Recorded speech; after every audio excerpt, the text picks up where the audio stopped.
Você tá sentindo? Parece que o tempo parou. Saudações cinéfilos! Hoje a gente está no lançamento do filme Alguma Coisa Assim e vamos conversar com os roteiristas e diretores Mariana Bastos e Esmir Filho. Tudo bem? Queria que vocês começassem falando.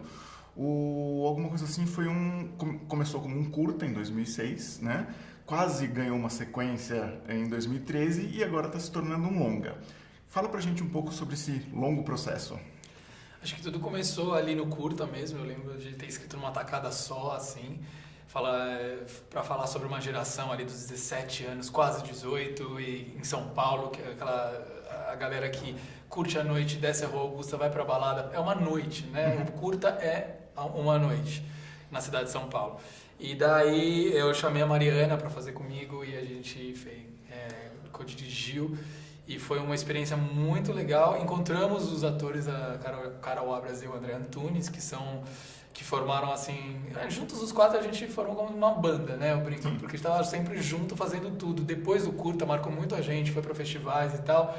Mas a gente continuou amigo fora disso, sabe? E foi um belo dia, 7 anos depois, que a gente teve essa vontade de dar continuidade, né, Mari? A gente estava lá conversando, falou, por que não fazer uma continuidade? Por que não ver o que aconteceu na vida desses personagens durante esses 7 anos que a gente, né, esse ato? O que aconteceu com a cidade de São Paulo, ou mais especificamente, com a Rua Augusta, né, que eles sempre desciam para se divertir à noite. Acho que foi esse o impulso para a gente começar a pensar num longa.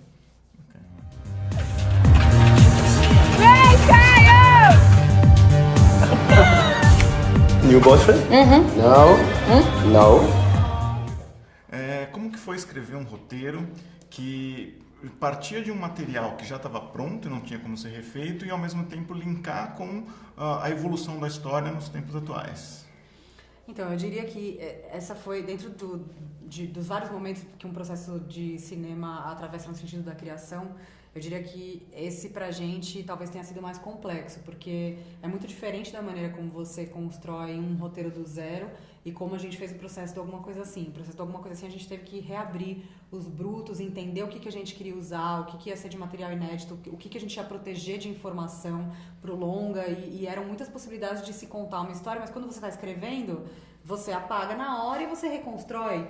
Dessa vez a gente meio que foi pra ilha, a gente lia o roteiro que a gente tinha feito, assistia aquela cena, via se ela cabia ou se ela não cabia e foi difícil porque a gente teve que decupar o material, a gente teve que retranscrever o material, então, e não necessariamente aquilo funcionava, porque a gente linkava por assuntos e tal, mas às vezes quando a gente filmou, depois a gente entendeu que tinham cenas que tinham vibrações diferentes, então que não colava tão bem, então a montagem ela foi um processo que desconstruiu um processo de montagem que foi feito no roteiro, então foi bem complexo, assim. Bacana. E o filme foi uma coprodução, né, com uma produtora alemã. Conta um pouco como foi essa oportunidade de trabalhar com o pessoal estrangeiro e como foi filmar em Berlim, né? Uma experiência interessante. Legal, foi assim, ó, a gente estava, depois que a gente fez, acho que, a partir desse material que a gente revisitou de 2006, 2013, e lá já existia uma ideia de que a menina tinha ido morar fora e voltado, e a gente criou que ela morava em Berlim. Também faz parte dessa evolução, né? Como a gente até já tinha criado em 2013, a gente falou, cara, por que não então ele vai visitá-la lá? E foi essa primeira parte como roteiristas que a gente se empolgou e vamos lá, vamos viajar lá e ver as coisas de lá. Eu tinha já uma relação forte com Berlim, Mariana também, mas cada um de um jeito a gente foi junto, né? Viver essa experiência de pesquisa de roteiro. Então essa foi a parte criativa, só que eu também sou produtor. Então paralelamente eu com os meus parceiros lá, o Fernando e a Tereza, o Fernando que era da Clara Luz Filmes e a minha produtora que é a Saliva Shots, junto com a Tereza, a gente percebeu que se a gente quiser filmar em Berlim, esse roteiro aí que vocês estão fazendo, a gente precisa de uma base lá, a gente precisa, vai ser interessante que a gente consiga algum parceiro produtor lá. E foi aí que a gente começou a enviar o nosso projeto. E o legal é que aí as imagens ajudaram muito, sabe? Porque a gente já tinha o início, a gente já estava com esse processo, é um filme que está sendo rodado ao longo dos anos, a gente tem essas imagens aqui, a gente quer fazer o final, a grande parte do filme em Berlim. E uma das produtoras, que é a Helena Goldbach, da Zack Films, ela nos respondeu interessada no projeto. E a gente começou a conversar e ela super entrou no projeto e aplicou para o fundo alemão. Então o filme tem dinheiro alemão, tem dinheiro, claro, brasileiro que a gente captou aqui, e foi aí que se fundou a coprodução. E o mais legal é o fato da gente unir equipe, né, do Brasil nas partes, da equipe alemã e estrangeira, porque tinha muita gente que morava lá em Berlim, mas vinha da Polônia, vinha da Rússia, de lugares diferentes. E no elenco também, né, que tinha um elenco brasileiro, então a gente tem o André, a Carol, a Vera Holtz, e tem o Clemens Schick, que é um ator alemão assim, bem conhecido também internacionalmente, que ele faz ali uma das participações, a Juliane Elting, o Knut Berger. Então a gente virou uma coprodução e tá impresso isso, sabe? Porque como a gente fala muito sobre São Paulo, Berlim, cenário musical, que rola nessas duas cidades, as transformações e tal, também tinha isso na equipe, e também no dinheiro, e também no elenco. Então realmente é um filme das duas partes. Tá, você comentou sobre cenário musical. É um elemento muito presente, muito marcante no filme, né? Não só de trilha sonora, mas de ruídos, tudo isso. Conta qual foi a intenção de trabalhar isso com essa ênfase. Então, a gente tinha um conceito que se tratava da transformação, da construção dos tempos, o que isso fazia com uma relação, né? Essa trajetória, assim. E isso acabou que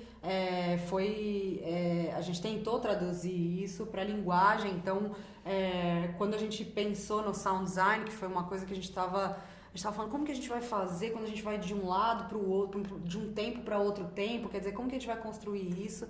E sabendo que o filme tinha um final que a gente poderia começar plantando aos poucos para depois chegar ali na sua potência maior, então a gente foi trabalhando, entendendo como que a gente poderia fazer com os ruídos de obra, então de coisas de demolição, de britadeira, de martelo, prego, essas coisas, e fomos construindo essas costuras entre os tempos até o final do filme.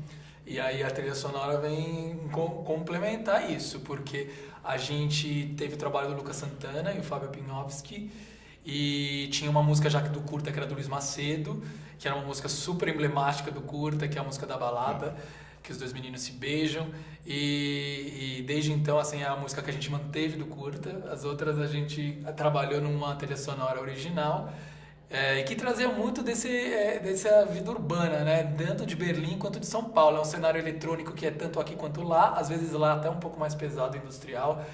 Mas o Lucas Santana, ele tinha esse universo. Acho que quando a gente encontrou ele e ouviu as coisas dele, nossa, como pode ser algo tão brasileiro, né? Ele é de Salvador e tal, e ter essa pegada eletrônica com synths e tal. Então isso foi muito legal. Eu acho que ele representava assim também essa fluidez entre São Paulo e Berlim, sabe?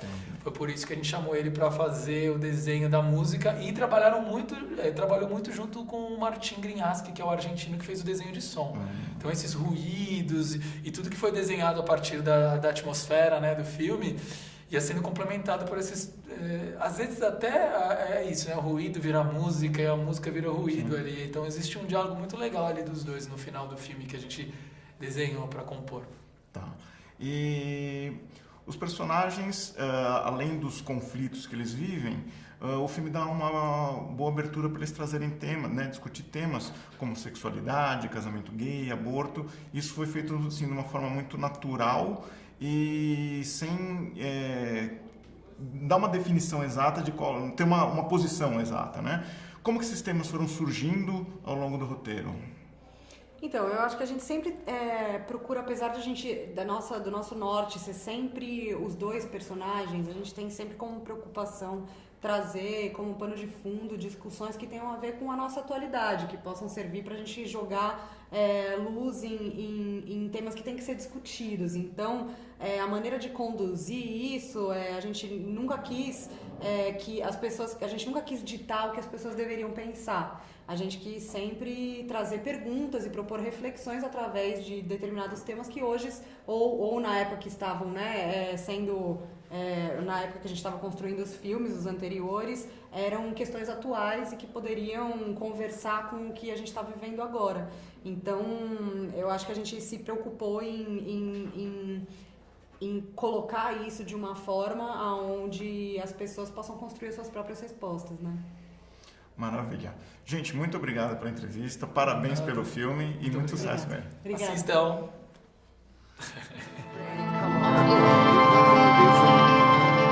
Vou ter que entregar o apartamento semana que vem.